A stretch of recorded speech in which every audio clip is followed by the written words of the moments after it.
You ask Tiger to solve. This deals with linear equations with one unknown. The final result is x equals 13/2. Let's solve it step by step. Group all x terms on the left side of the equation. Subtract 6x from both sides. Group like terms. Simplify the arithmetic.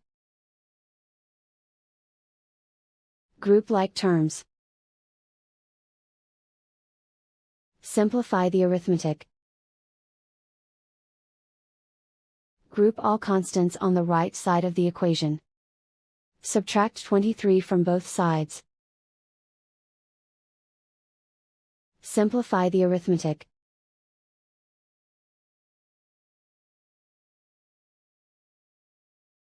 Isolate the x.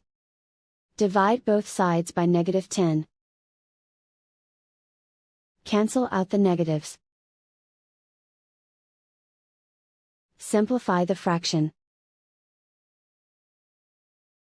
Cancel out the negatives. Find the greatest common factor of the numerator and denominator. Factor out and cancel the greatest common factor.